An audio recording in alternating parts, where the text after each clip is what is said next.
Hi అండి. గుండె నిండా గుడిగంటలు టుడే ఎపిసోడ్ ఏం జరిగిందో చూద్దామా.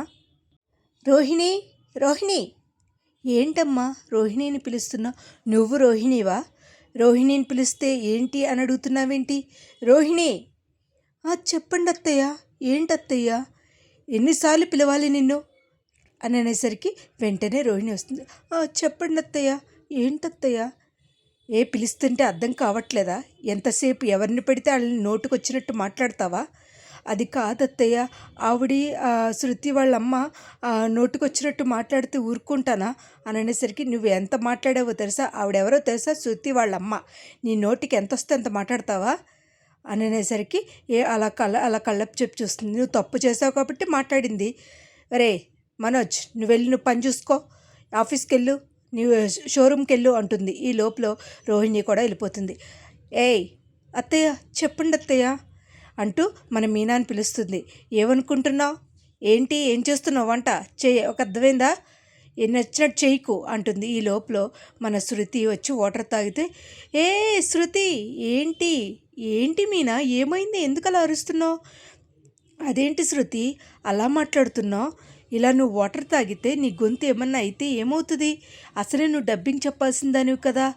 ఓహో అదా, ఓకే మీనా అంటుంది. ఈ లోపల నీ నచ్చినట్టు చేసేసుకుంటావా?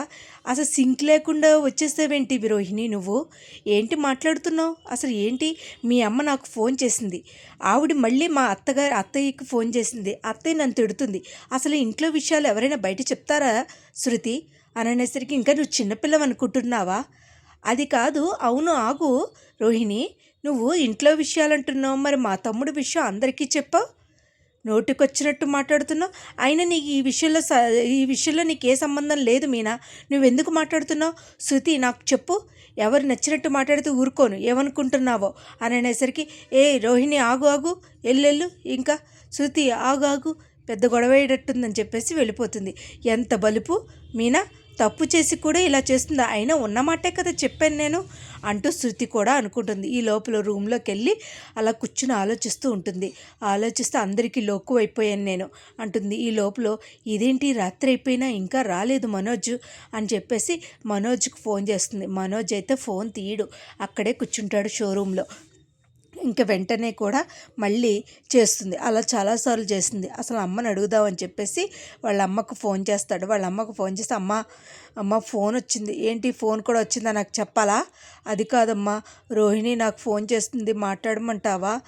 సరే మాట్లాడు అని చెప్పేసి అంటాడు. ఇలా అనేసరికి వాళ్ళ అమ్మ అనేసరికి, ప్రభావతి అనేసరికి సరే కదా అని మాట్లాడతాడు. రోహిణి చెప్పు రోహిణి, పనిలో ఉన్నాను బిజీగా అంటే, రావట్లేదు రోహిణి, ఏంటి వాళ్ళు లోడ్ వస్తుంది అందుకనే రోహిణి. అవునా, లోడ్కి జనం ఉన్నారు కదా మనోజ్, ఎందుకు అలాగా అంటే, లేదు రోహిణి ఇవాళ నేను ఇక్కడే ఉండి చూసుకుంటాను దగ్గరుండి.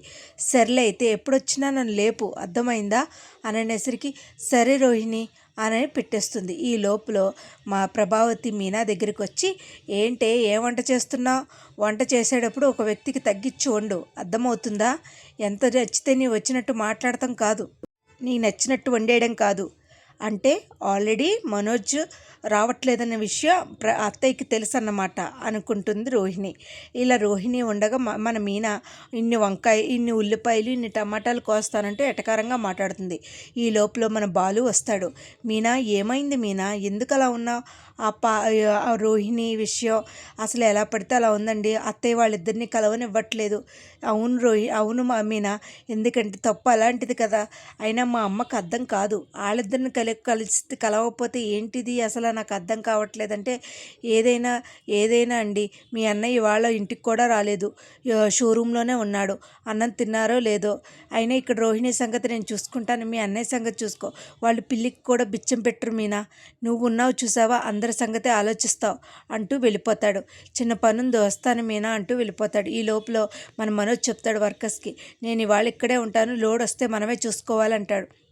ఈ లోపల మన బాలు వచ్చి, ఎరా ఏం చేస్తున్నావు అని అనేసరికి, రెండోసారి లక్షలు మింగినోడా ఏం చేస్తున్నావురా, ఏంట్రా ఇలా వచ్చావు? అదేం కాదులే కానీ నీకోసమే వచ్చాను కానీ, ఏం చేస్తున్నావు అంటే, ఏం లేదురా బిర్యానీ తీసుకొచ్చా, అమ్మ నిన్ను తిట్టిందంట కదా, పోనీలే అవన్నీ వదిలేయి కానీ రెండోసారి లక్షలు మింగినోడా తిను అంటాడు. ఒరేయ్ నువ్వేం తినకపోయినా నాకు బాధేరా, అమ్మ నిన్ను అలా పెంచింది, నాన్న నన్ను ఇలా పెంచాడు అంటూ అనేసరికి ఏం మాట్లాడాలో తెలియక అలా చూస్తూ ఉంటాడు. ఈ లోపల బిర్యానీ ఇస్తాడు, తింటాడు.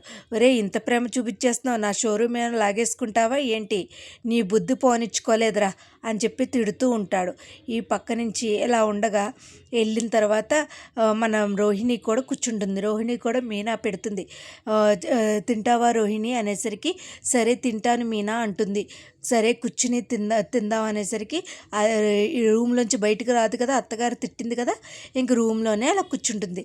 రూమ్లో కూర్చుందని చెప్పేసి సరే మీనా ఏం చేస్తుందంటే 4 చపాతీలు పట్టుకుని వెళుతుంది. వెళ్ళేసరికి ఏంటి మీనా అలా చూస్తున్నావు, ఇంకో చపాతీ వేసుకుంటావా రోహిణి, 4 చపాతీలు చాలు మీనా, అయినా ఎందుకు నాకు ఈ ఎంగిలి కంచం ఇక్కడ ఉంటే నాకు ఇష్టం ఉండదు, నా రూమ్లో నువ్వు తీసుకెళ్ళిపోతావా అంటుంది. అయినా నీకు మీ ఆయనకి చాలా సంబరంగా ఉంది కదా, నన్ను అత్తయ్య తిట్టినందుకు నన్ను ఇప్పటి వరకు బాగా చూసి ఎంత సంబరంగా ఉన్నట్టుంది మీకు. అవును, ఇన్ని లక్షలు మింగేసావు కదా, 4 చపాతీలు తింటాకే అన్నట్టుంటే నువ్వు ఇంత లక్షలు మింగేసి ఇంత నోటికి 45 లక్షలు మింగేసావు కదా, నీ ఎంత తెలివితేటలు నాకు లేవు, నాకు అంత నటించడం కూడా రాదు రోహిణి అంటూ ఎడాపెడ మొహం మీద కొట్టినట్టు మాట్లాడుతుందండి. సూపర్గా మాట్లాడుతుంది మీనా. ఇంకా అసలు ఏం చేయాలో తెలియక అలా బిత్తరపోయి ఏ మీనా యా ఆపమ్మా, నోటికి ఎంత వస్తే అంత మాట్లాడుతున్నావు అంటుంది. ఇవాళ అయితే ఎపిసోడ్ ఇదేనండి. మరి రేపటి ఎపిసోడ్లో ఏం జరుగుద్దో చూద్దామా. నా వీడియోస్ కనుక నచ్చినట్టయితే లైక్ చేసి షేర్ చేసి సబ్స్క్రైబ్